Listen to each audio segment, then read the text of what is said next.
Hey guys, Lancer here. Hope everyone's doing well. Thanks for joining me while looking to some reserved list dual lands specifically and see what they are doing and what they might do in the next couple of weeks and months.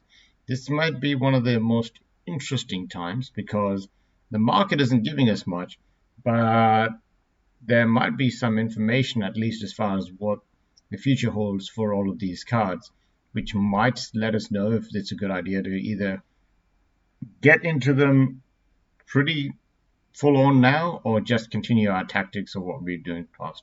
I will say up front that I think what we've been doing in the past or what I've been saying, which is every month or so, whenever you feel like you can afford a card that is separate from any other part of your investment strategy, you get what you can afford, 5% or 10%, save it over a couple of months if you need to, because these are not cheap.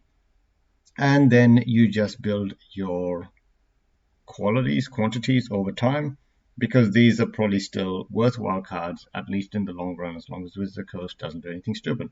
So let's get right into it. Badlands. Now, you can see a pattern here.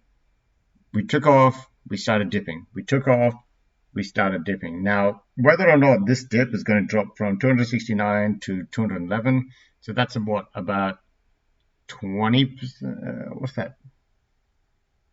That's 30. It's not 30% drop, is it? Yeah, that's a 30% drop. So 30% drop. So 499, 30% drop is going to be around about 400 or 380-ish dollars. I think 370. I'm bad at math. So, there's a chance that we might see the price, because right now it peaked around about $500 and now it's slowly dropping down to 473, 472. So I'm expecting the slow strategy of buying in to be helpful for all of these. And most of the time, I normally get the mid-range. So moderately played. So moderately played at this time is 422. I actually have my price checks halfway through last year, halfway through the year before. Because remember, a lot of people got in around about 2020 to see exactly what was happening. And funny enough, you can actually see a weird dip coming in here. So 1 month shows a massive spike up. Second jumped up, now dropping back down. Looks like maybe someone did a buyout. But you can see that there was a massive spike when it went to 533 and dropped down to 468, and now it's back to 469. I feel like it's just going to flatline at this point and maybe slightly drop. You got 8 listings, which is not that many. There are still some skewed prices when it comes to the lightly played and the moderately played. I feel like, if you're going to buy into these, you'd probably want to stick with the moderately played and then just build up over time. Bayou. So this is going to be a bit quicker because we don't need to talk about these as much. Why is there a 50 cents version of Beta Edition? That's hilarious. And completely broken. Damn. Out of all of these, Summer Magic. Don't know about that one. Revised, Black, International, they're all quite expensive, but certainly it does feel like the unlimited version is not as far off as the revised, because I think Rudy's right in some ways. If someone's got enough money to buy any of these, why not just buy more of the ones that are cheaper, because they're cheaper and the collectors can just go for the top end black bordered ones. Moving on to revised edition Bio, you can see it having a topping off pattern. We'll have to see if it actually plays through. Once again, it could drop by about 30% if it does, which is pretty decent. It might come to like $420.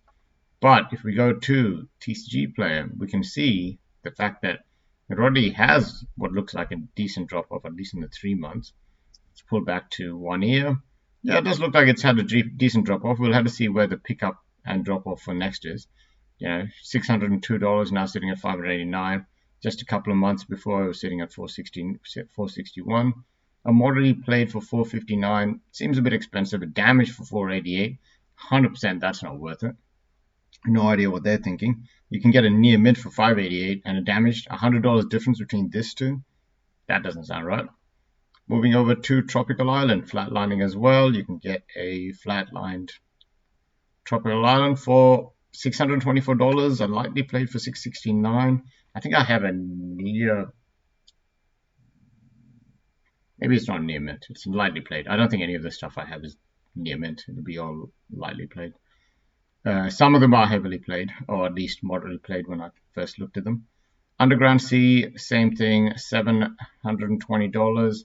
Moderately played, $693. Looks like it's dropping off as well. Big drop off, $975 to $916. So that's $100. That's almost 8% drop. Not bad. Keep an eye on Underground Seas and see where they're going. Underground Seas normally lead the market.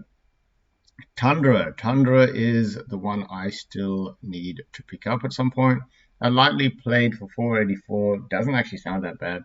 I do like lightly played. They make a big difference between lightly and moderately. And I think moderately to heavy play is a huge difference. And damaged, it's not even worth it unless it's like heavily discounted. So I think this Tundra heavily played 441.99. Not a bad idea. Tiger again.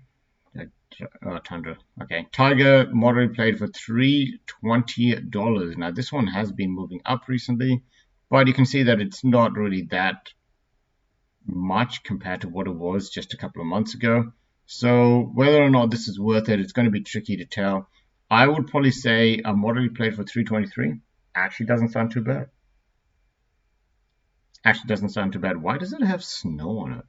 Maybe that confused me when I first looked at this. And why does it have? It's got snow on it, right? That's tiger, but it's red, white. Oh, it's a mountain, but I don't know. You can have mountains without snow on it. That just makes me think blue.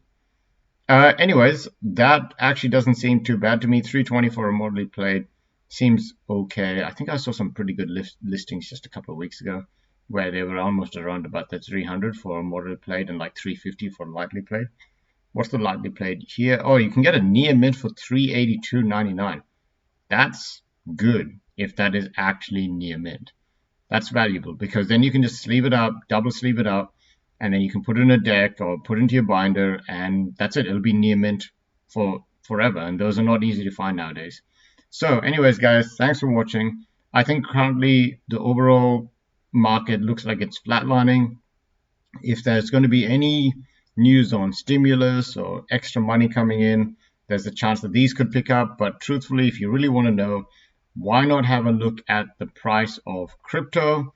Because Bitcoin was a leading indicator, really, in a lot of ways, to the market. If I show, I know I was going to wrap this up, but I'm just on a roll right now. If I go back to when Bitcoin started taking off, around about December 2020, it took off, and it's been ever since then a way to predict, at least as far as I can tell, where the investment money that comes from crypto is being siphoned off. Remember, a lot of the guys that are in crypto, they're smart people, which means they are going to know what the best deals are for them. I will say right now on the daily, Bitcoin is having a bit of trouble. It's still below the 200. We're going to have to keep an eye on it. As long as it can hold 42,000, there's a chance that it might pick up. If it goes above 50,000 and stays above 50,000, retests this 200-day moving average, then there's a chance we could just take off again. And that might be a good sign for the reserve list cards for Magic and all other investments, because they all flow out of there as excess cash comes into the system with people that are nerds, I guess, like us. Anyways, guys, thanks for watching. Have a good day and see you later.